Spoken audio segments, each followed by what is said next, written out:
आदाब, नमस्कार। आप देख रहे हैं INN चैनल। मैं हूं शेख अहमद अली। इस न्यूज़ बुलेटिन में आइए नज़र डालते हैं दिन भर की बड़ी खबरों पर। हुकूमत की मुल्क मुखालिफ और अवाम मुखालिफ इख्तिसादी पॉलिसियों, शहरियत तरमीमी कानून CAA के खिलाफ बाएं बाजू के हामी 10 मरकजी वर्कर्स तंजीमों के चाशुम्बे को मुनक़िदा साल की पहली मुल्क गिर हड़ताल भारत बंद का मिला जुला असर देखा गया। मुल्क भर में प्राइवेट गाड़ियां नहीं चलीं और ट्रैफिक, बिजली और बैंकिंग खिदमात मुतासिर रहीं। सनदी सेक्टरों में कामकाज नहीं हुआ और अहम बाजार बंद रहे। हिमाचल प्रदेश, हरियाणा, पंजाब, बिहार, उत्तर प्रदेश, मध्य प्रदेश, राजस्थान, ओडिशा, तेलंगाना, केरला, मगरबी बंगाल, आसाम, त्रिपुरा, कर्नाटका, तमिलनाडु, दिल्ली, महाराष्ट्र, छत्तीसगढ़ और आंध्र प्रदेश वगैरह से मजदूरों के धरने व मुजाहरे और अवामी रैलियों की खबरें मिली हैं। हड़ताल से मामूलात ज़िंदगी जुज़वी तौर से मुतासिर हुई हैं। इसमें बैंकिंग, सनत के अलावा नकलो हमल और खिदमात के शोबे के कारकुनान भी शामिल हैं।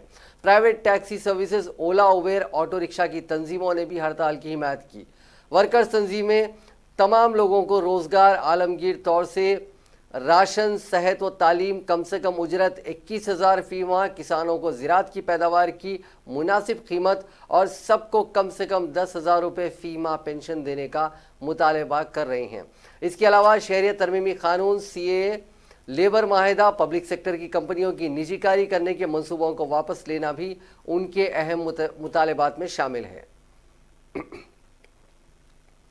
मरकजी हुकूमत की मुखालिफ अवाम पॉलिसियों के खिलाफ मुख्तलिफ ट्रेड यूनियनों ने आज मुल्क गिर हड़ताल की अपील की थी, जिसके दौरान तेलंगाना भर में बैंक खिदमात मुतासिर रहीं। ताहम ज़्यादातर दुकानात और कारोबारी इदारे खुले रहे, जबकि ट्रांसपोर्ट खिदमात गैर मुतासिर रहीं। रियासत में मुख्तलिफ ट्रेड यूनियनों से वाबस्ता तकरीबन 3 लाख मुलाजमीन और वर्करों ने इस हड़ताल में हिस्सा लिया। अवामी शोबे के तमाम बैंकों मासिवा SBI में कारकर्दगी ठप रही। अवामी शोबे की तमाम बैंकों के मुलाजमीन ने हड़ताल में हिस्सा लिया और इन बैंकों में किसी काउंटर ने काम नहीं किया। हत्ता कि अहदेदारों ने भी हड़ताल में हिस्सा लिया और मुलाजमीन वर्करों के साथ इजहार यगानिगत किया गया। All India bank employees association के कौमी सदर BS राम बाबू ने बताया कि तेलंगाना भर में ये हड़ताल कामयाब रही।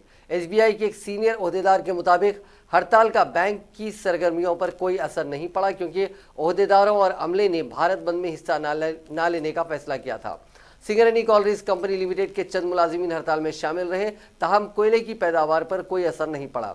CPI की जानिब से भारत बंद के एक हिस्से के तौर पर रियासत भर में गेट मीटिंग्स का एहतमाम किया गया था। मरकजी ट्रेड यूनियंस मरकजी हुकूमत की मुखालिफ अवाम पॉलिसियों के खिलाफ एहतजाज कर रही हैं, जिनमें लेबर असलाहत, FDI, तखफीफ सरमायाकारी और मुख्तलिफ महकमों को खानगियानी की पॉलिसी शामिल है।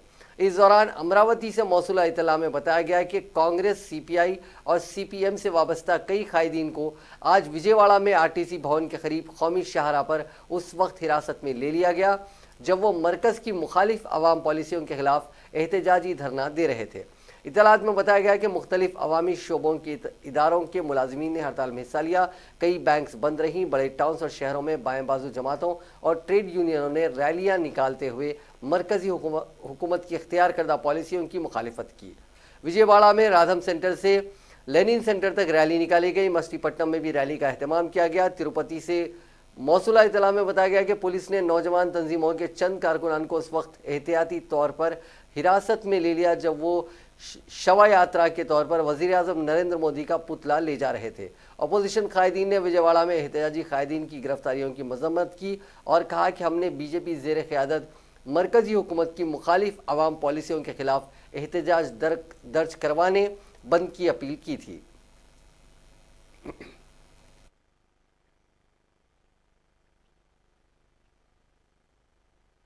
10 सेंट्रल ट्रेड यूनियंस मिलकर भारत बंद का काल दिए हैं, इसलिए कि 4 तारीख की मीटिंग हुकूमत से फेल्यूर हो गई।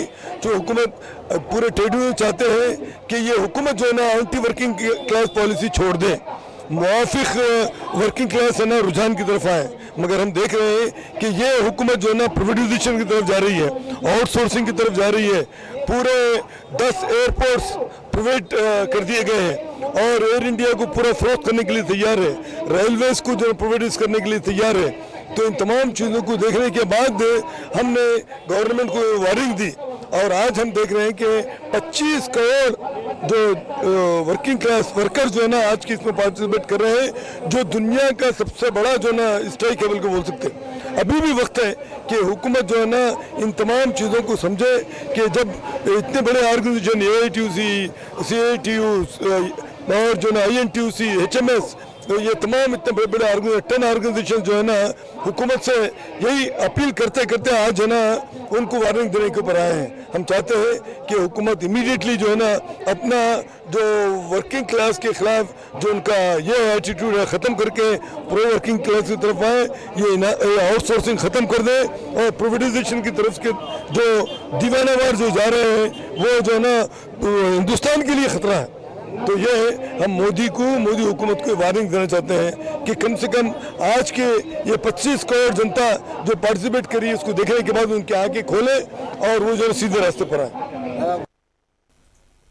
कांग्रेस के साबिक सदर राहुल गांधी ने मोदी हुकूमत की पॉलिसियों को अवामी मफादात के खिलाफ करार देते हुए चाशुम्बे के रोज़ कहा कि उसकी अवाम मुखालिफ पॉलिसी से हर तबका परेशान है और इसके खिलाफ मुल्क के 25 करोड़ से ज़्यादा मजदूर हड़ताल पर हैं। राहुल गांधी ने ट्वीट किया कि मोदी शाह हुकूमत की अवाम मुखालिफ और मजदूर मुखालिफ पॉलिसियों की वजह से आज बेरोज़गारी की शरह सबसे ज़्यादा है। मोदी हुकूमत अवामी शोबे की कंपनियों को कमज़ोर करके उन्हें सरमायाकार दोस्तों को बेच रही है।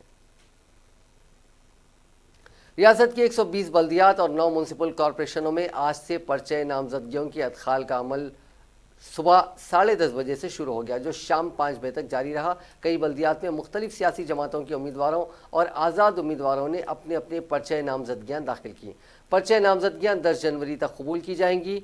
11 जनवरी को पर्चे नामजदगियों की जाँच होगी और पर्चे नामजदगियों से दस्तबरदारी की आखिरी तारीख 14 जनवरी है, जबकि 22 जनवरी को पोलिंग और 25 जनवरी को वोटों की गिनती और नतायज जारी होंगे। चीफ सेक्रेटरी सोमेश कुमार ने जिला कलेक्टर्स को हिदायत दी है कि वो रियासती इलेक्शन कमीशन की जानिब से ऐलान करदा शेड्यूल के मुताबिक बल्दियात और म्यूनसिपल कॉरपोरेशनों में पुरअमन माहौल में इंतखाबात के इनेकाद को यकीनी बनाएं। BRK भवन से उन्होंने आज जिला कलेक्टर्स के साथ वीडियो कॉन्फ्रेंस मुनक्किद की। इस मौके पर जिला कलेक्टर से खिताब करते हुए चीफ सेक्रेटरी ने कहा कि इंतखाबी अमल पर मुकम्मल तवज्जो दी जाए। रियासत में पहली मरतबा बड़े पैमाने पर बल्दियात और म्यूनसिपल कॉरपोरेशनों में इंतखाबात मुनक्किद होने जा रहे हैं। इंतखाबी अमले के तखर्रुरात, बैलेट पेपर की तबाद, बैलेट बॉक्स की मुंतकली, पेपर्स के हुसूल और दीगर इंतखाबी उमूर पर खुसूसी तवज्जो दी जाए।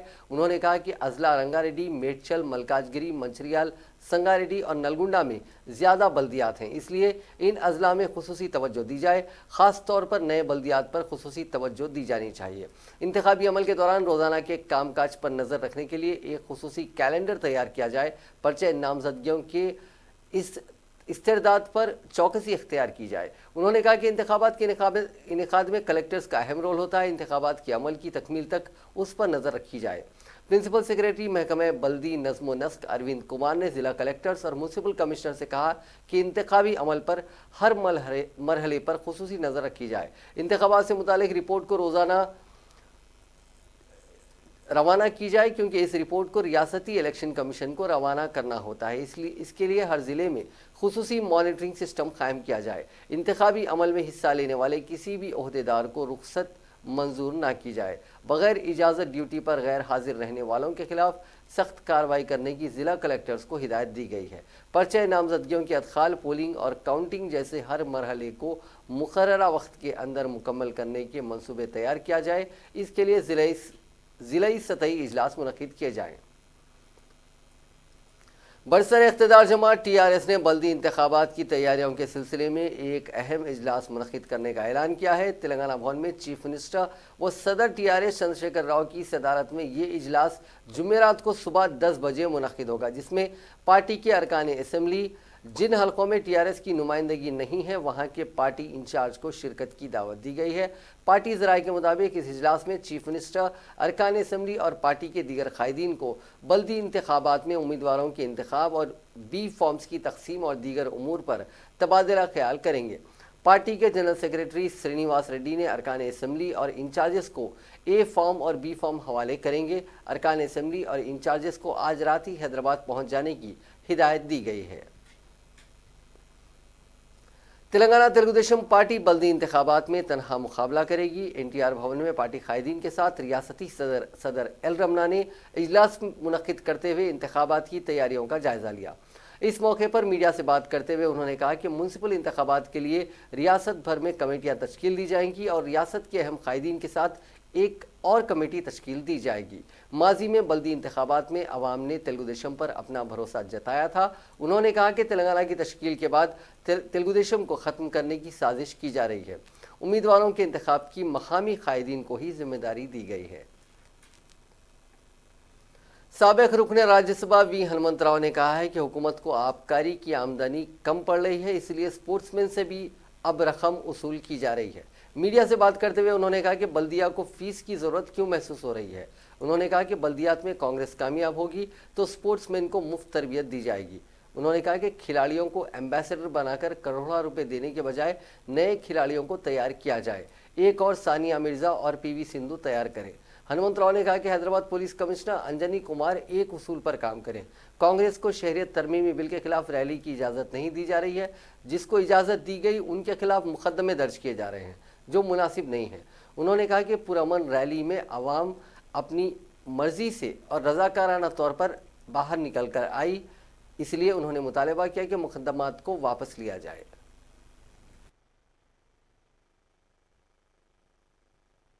आने वाले local body election greater Hyderabad छोड़ के जो अजला में डिस्ट्रिक्टों में म्यूनसिपालिटी मेजर कॉरपोरेशन इलेक्शंस हो रहे, मगर हैदराबाद में ग्रेटर हैदराबाद में जबकि हाईएस्ट मेजॉरिटी से जीते सो हमारे टीआरएस कॉरपोरेटर्स हो या मेयर हो और उनको संबंध इस वाले दूसरे पार्टी हो लो।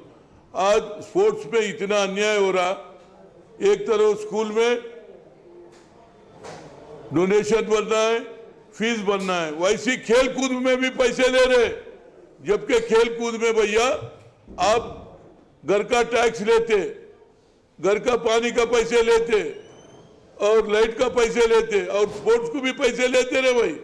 वो भी ऑनलाइन में तुम रजिस्टर करना, एक वॉलीबॉल खेलने वाले को 200 करते, हॉकी खेलने वाले को 200 करते, स्विमिंग करना है तो 750 रुपए, टेनिस खेलना है तो शटल खेलना है तो 750 रुपए। ये कहाँ का तरीका है रे भाई। खाली सानिया मिर्जा को पीवी सिंधु को 1-1 करोड़ देने से फायदा नहीं है। आप अनदर सानिया मिर्जा को तैयार करो, अनदर पीवी सिंधु को शटल में तैयार करो, टेनिस में तैयार करो, फुटबॉल में तैयार करो, वॉलीबॉल में तैयार करो। क्या है भाई, जो भी जीत के आता है एक मिडिल लाते ही पैसे देने का काम करो, मगर साथ ही साथ नौजवानों को आगे बढ़ो। दूसरा सिंधु को तैयार करो, दूसरा क्रिकेट प्लेयर को तैयार करो। ये काम नहीं कर रहे तो हम आने वाले इलेक्शन में जो अजला में हो रहा, कॉर्पोरेशन हो रहा, म्यूनसिपालिटी में हम बराबर अगर कांग्रेस को जिताएंगे तो बराबर हम कोई नौजवान से कोई खवातीन से एक। बीजेपी के रुकन पार्लियामेंट बंडी संजय ने आज शहरियत तरमीमी कानून की मुखालिफत करने वालों को मुल्क के गद्दार करार दिया। वरंगल के हलमगोड़ा पब्लिक गार्डन में बीजेपी की जानिब से सीए की तायद में मुनक्किदा जलसे आम से खिताब करते हुए करीमनगर से नुमाइंदगी करने वाले रुकन पार्लियामेंट बंडी संजय ने कहा कि शहरियत तरमीमी कानून की मुखालिफत करने वालों को बगैर ब्रेक की बस में पाकिस्तान भेज दिया जाएगा। उन्होंने सीए की मुखालिफत में हलमगोड़ा में मुसलमानों की जानिब से निकाली गई रैली और एहतजाज पर तबसरा करते हुए कहा कि सब परचम के साथ रैली निकालते हुए वरंगल जिले की सरजमीन को गंदा कर दिया गया और इस गंदगी को दूर करने आज बीजेपी ने जाफरानी परचम की रैली निकाली और जलसे का एहतमाम किया। उन्होंने कहा कि सीए किसी के भी खिलाफ नहीं है। बाज़ जमातें हक़ाइक़ को तोड़ मरोड़ कर पेश करते हुए अवाम को गुमराह कर रही हैं। पड़ोसी रियासतों के हिंदुओं को हिंदुस्तान की सरजमीन पर बसाने के लिए यह कानून मुतारिफ किया गया है, जिसके ज़रिए पड़ोसी मुल्कों के हिंदुओं को हिंदुस्तानी शहरियत दी जाएगी। उन्होंने कहा कि महात्मा गांधी और जवाहरलाल नेहरू की पॉलिसियों को ही सीए कानून में शामिल किया गया है। आर्टिकल 370 और अयोध्या के फैसले आने के बाद इस तरह का एहतजाज नहीं हुआ। उन्होंने इल्ज़ाम आयद किया कि एक मनसूबाबंद साजिश के तहत मुल्क में अफरा तफरी पैदा करने के लिए कांग्रेस और कम्युनिस्ट जमातें सीए के खिलाफ आवाम को गुमराह कर रही हैं। बंडी संजय ने कहा कि पार्लियामेंट में मुकम्मल मबाहिस के बाद ही इस कानून को मंजूरी दी गई है। बीजेपी रुकन पार्लियामेंट ने इल्ज़ाम लगाया कि इस्लामिक ममालिक से हासिल होने वाले पैसों से तहरीकें चलाई जा रही हैं। उन्होंने धमकी दी है कि अगर तुम पत्थर फेंकेंगे तो हम बम फेंकेंगे। उन्होंने चीफ मिनिस्टर चंद्रशेखर राव से दरियाफ्त किया कि आया लुम्बिनी पार्क में धमाके करने वाले अफराद को हिंदुस्तानी शहरियत दी जाए। उन्होंने कहा कि बल्दी इंतखाबात में टीआरएस का काम खत्म होने वाला है। उन्होंने कहा कि बल्दी इंतखाबात में टीआरएस को वोट देना मजलिस को वोट देने के बराबर है। टीआरएस के कारगुजार सदर व वजीर बल्दी नज़्म नस्क केटी रामाराव ने आज निम्स हॉस्पिटल पहुंचकर वजीर बरकी जगदीश्वर रेड्डी की आयादत की, जो खराबी सेहत के बाद हॉस्पिटल में शरीक है। केटी रामाराव के हमरा वजीर इमारतों शवारा वी प्रशांत रेड्डी और रुकने असेंबली बालका सुमन भी मौजूद थे। तारक रामाराव ने तकरीबन 2 घंटे तक निम्स हॉस्पिटल में जगदीश्वर रेड्डी के साथ गुजारे और उन्होंने सेहत का ख्याल रखने का मशवरा दिया। इस मौके पर उन्होंने डॉक्टरों से भी बातचीत की और वजीर मौसूफ की सेहत से मुतालिक मालूमात हासिल की। वजीर इंडस्ट्रीज व आईटी तारक रामाराव ने कहा है कि न्यूजीलैंड हुकूमत और वहां के सनतकारों के साथ मिलकर तेलंगाना हुकूमत काम करने तैयार है। न्यूजीलैंड की रुकने पार्लियामेंट प्रियंका राधा कृष्णन ने आज प्रगति भवन में केटी रामाराव से मुलाकात की। इस मुलाकात के दौरान दोनों कायदीन ने सरकारी सतह पर सनतों और तालीमी मैदान में मिलकर काम करने के मौक़ों पर तबादला ख्याल किया। वज़ीर इंडस्ट्रीज़ केटी रामाराव ने बताया कि रियासत में अगर एग्रीटेक इनोवेशन स्टार्टअप के शोबे में काफ़ी मौक़े हैं। इन शोबों में न्यूजीलैंड के साथ मिलकर काम किया जा सकता है। क़ब्ल रियासती हुकूमत ने स्टार्टअप और इनोवेशन के शोबे में काफ़ी इक़दाम किए हैं, जिसके बाद तेलंगाना इन 2 शोबों में मुल्क भर में सर-ए-फ़हरिस्त है। टी हब और वी हब जैसे इंक्यूबेटर्स के जरिए तेलंगाना रियासत आईटी के शोबे में तेज़ी के साथ तरक्की कर रहा है। इसके अलावा अनकरीब टी हब के दूसरे मरहले का इफ्तिताह अमल में लाया जाएगा, जिसके ज़रिए दुनिया के बड़े इंक्यूबेशन सेंटर्स का यहाँ क़याम अमल में लाया जाएगा। उन्होंने कहा कि बैरूनी ममालिक के स्टार्टअप्स के साथ इकोसिस्टम के ज़रिए मिलकर काम करने के मकसद के तहत टी ब्रिज प्रोग्राम को मुस्तहकम करने की ज़रूरत है। वज़ीर इंडस्ट्रीज़ ने कहा कि टी ब्रिज प्रोग्राम में न्यूजीलैंड को भी शामिल होने की ज़रूरत है। उन्होंने कहा कि न्यूजीलैंड की स्टार्टअप के साथ काम करने हम तैयार हैं। उन्होंने कहा कि रियासत में बड़े पैमाने पर आबपाशी प्रोजेक्ट्स तैयार किए जा रहे हैं, जिसके ज़रिए ज़राअत का शोबा काफ़ी तेज़ी के साथ तरक्की कर रहा है। रियासत में फूड प्रोसेसिंग इंडस्ट्रीज़ को आगे ले जाने के लिए हुकूमत कोशिश कर रही है। इक्रीसैट के साथ मिलकर ज़राअत के शोबे को मुस्तहकम किया जा रहा है। न्यूजीलैंड की रुकन पार्लियामेंट प्रियंका राधा कृष्णन ने वजीर केटीआर को न्यूजीलैंड के दौरे की दावत दी। उन्होंने तयक़ुन दिया कि एग्रीकल्चर यूनिवर्सिटी में साथ मिलकर काम करने की कोशिश करेंगे। उन्होंने इस इजलास के इनेकाद पर मसरत का इजहार किया। उन्होंने कहा कि न्यूजीलैंड में मुकीम तेलंगाना के NRIs के साथ मिलकर वो काम कर रही हैं। न्यूजीलैंड में तेलंगाना के कल्चर की अक्कासी करने वाले बतकम्मा त्यौहार का भी एहतमाम किया जा रहा है। इस इजलास में TRS NRI सेल के कोऑर्डिनेटर महेश बेगाला वगैरह मौजूद थे। हैदराबाद की हाईटेक सिटी अमीरपेट रूट पर मेट्रो ट्रेन आज सुबह रुक गई। तकनीकी खराबी के सबब मेट्रो खिदमात में रुकावट पैदा हुई और तकरीबन 1 घंटे तक मेट्रो खिदमात मुतासिर रहीं, जिसके नतीजे में इस रूट पर सफ़र करने वाले मुसाफिरीन को काफ़ी मुश्किलात का सामना करना पड़ा और अमीरपेट मेट्रो स्टेशन पर मुसाफिरीन का काफ़ी हुजूम देखा गया। मुसाफिरीन ने इस तकनीकी खराबी पर तशवीश का इजहार किया। Telangana state road transport corporation के मैनेजिंग डायरेक्टर सुनील शर्मा ने आज अचानक शहर के BHEL बस डिपो का मायना किया। उन्होंने डिपो के सामने मुलाजिमीन के मसाइल की जानिब से मुतालिक एम्प्लॉयज़ बॉक्स का मुशाहिदा किया। इसी तरह इस डिपो में हासिल होने वाली आमदनी और नुकसानात का भी तफसीली जायजा लिया। इस मौके पर खिताब करते हुए मैनेजिंग डायरेक्टर सुनील शर्मा ने कहा कि RTC को माशी तौर पर मुस्तहकम करने के लिए हर वर्कर को सख्त मेहनत करने की ज़रूरत है। उन्होंने कहा कि चीफ मिनिस्टर चंद्रशेखर राव और वजीर transport P Ajay Kumar RTC को मुस्तहकम करने के इक़दाम कर रहे हैं। मुलाजिमीन के मसाइल बहुत जल्द हल कर लिए जाएंगे। उन्होंने कहा कि RTC को मनफियत बख्श इदारे में तब्दील करने के लिए मुलाजिमीन का अहम रोल है।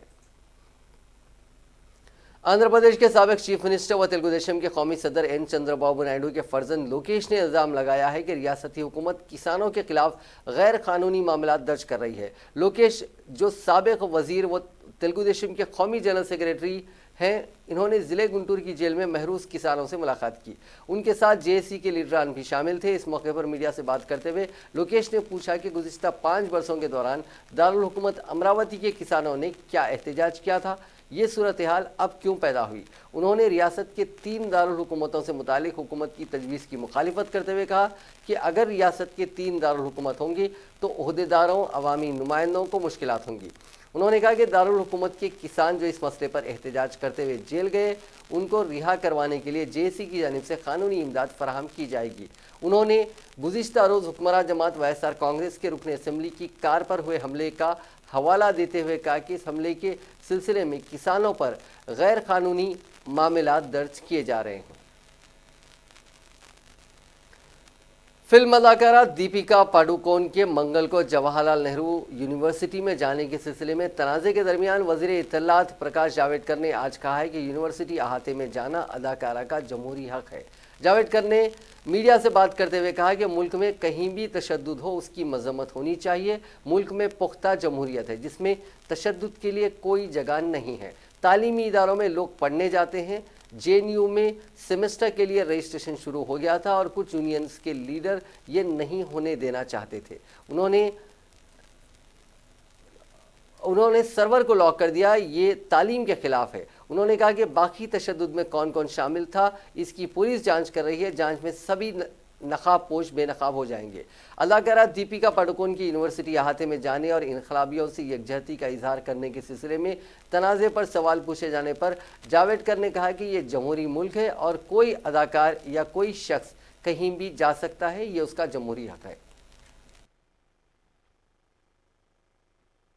देखो, ये लोकतंत्र का देश है।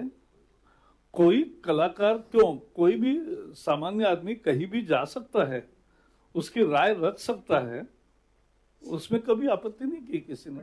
बट मैं बता रहा हूं ना, यहाँ मैं बता रहा हूं बीजेपी का मंत्री भी और वैसे प्रवक्ता भी परमानेंट, आप जरा पुलिस से सही जानकारी ले कि एफआईआर काहे के लिए हुआ है। अगर मैंने जिसका वर्णन किया कि सर्वर बंद करना, छात्रों को शैक्षिक काम से रोकना, अगर इसके लिए एफआईआर है तो आप भी आपकी राय बदलेंगे।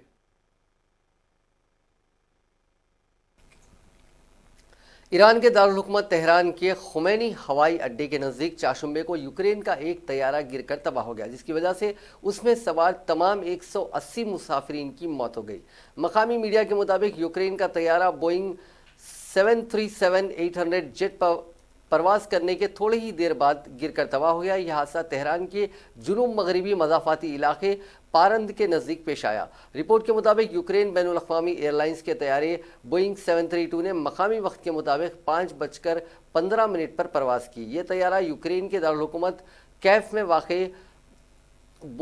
बोरिस्पल बैनुल अक़वामी हवाई अड्डे के लिए रवाना हुआ था कि अचानक यह हादसे का शिकार हो गया। ईरानी एविएशन अथॉरिटी के तर्जुमान रजा जफ़र ज़ादा ने कहा कि वाक़े की इत्तला मौसूल होने के बाद महकमे कौमी हवाबाजी की एक तहकीकाती टीम को जाए वक़ूअ पर भेज दिया गया है। हम आने वाले वक्त में इस बारे में मज़ीद तफसीलात देंगे।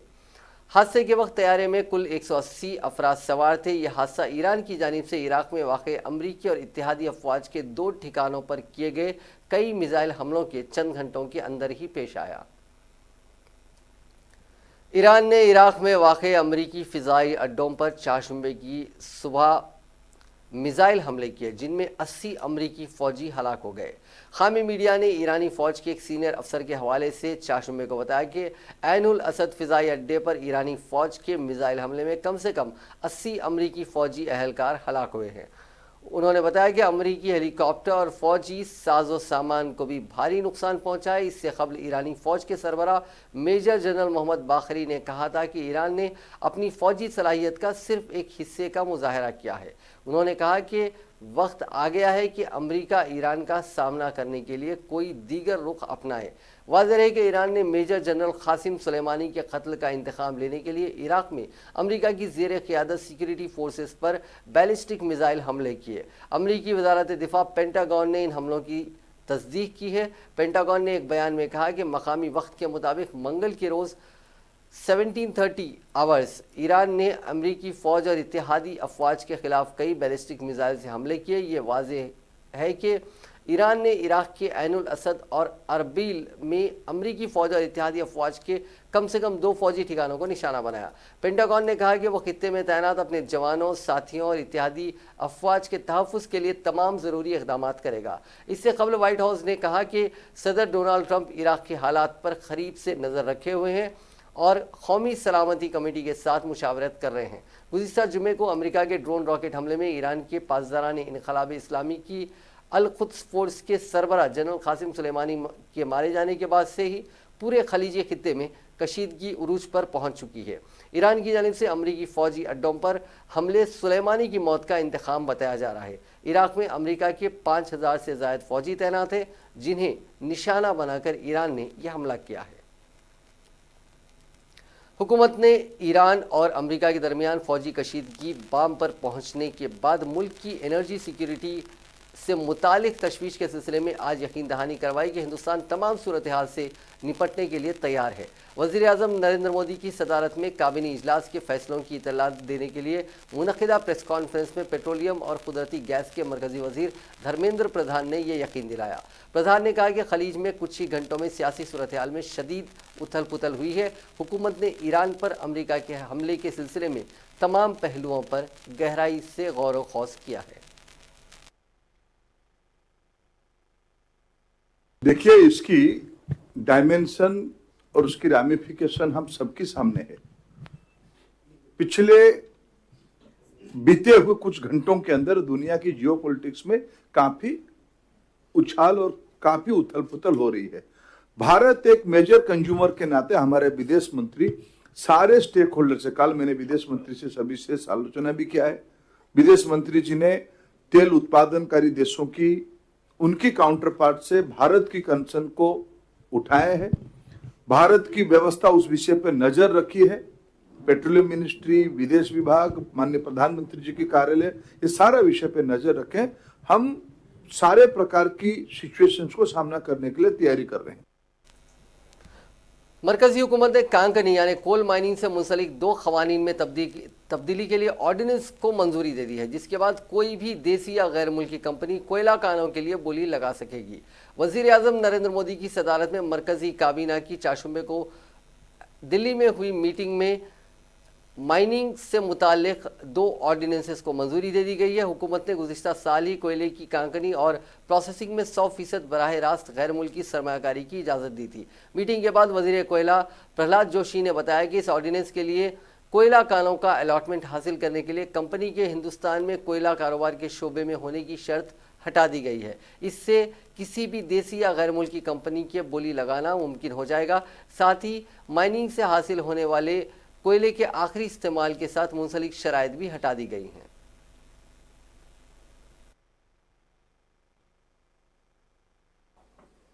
As also already mentioned, the foreign direct investment also, by this withdrawal of these 2 things, it will boost.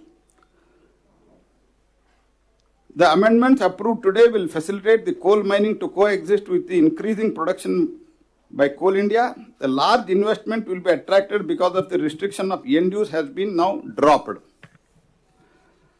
As far as mine is concerned, MMDR Act, Amended Act of 2015 provided for the transparent auction method for the allotment of the mining leases, and as per the section 8A subsection 6, a total 334 non-captive mining leases are expiring on 31/3/2020. Out of 334, 288 non-working mines and 46 are working mines. It has been estimated that production of 60 million metric tons out iron ore, maybe there may be shortfall.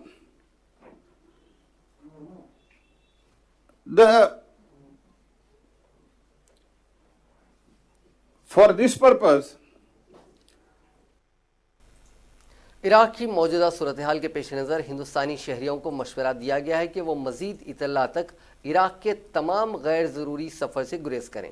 Iraq में मुकीम हिंदुस्तानी शहरियों को चौकस रहने का मशवरा दिया गया है और वो इराक में सफ़र करने से गुरेज कर सकते हैं। बगदाद में हिंदुस्तानी सिफारत खाना और अरबिल में कौंसल खाना इराक में मुकीम हिंदुस्तानियों को तमाम खिदमात फराहम करने के लिए आम तौर पर काम करता रहेगा। हिंदुस्तानी वज़ारत ख़ारजा के तर्जुमान रवीश कुमार की जानिब से ये इत्तला दी गई है। नाज़रीन, इस न्यूज़ बुलेटिन में बस इतना ही। देखते रहिए INN चैनल।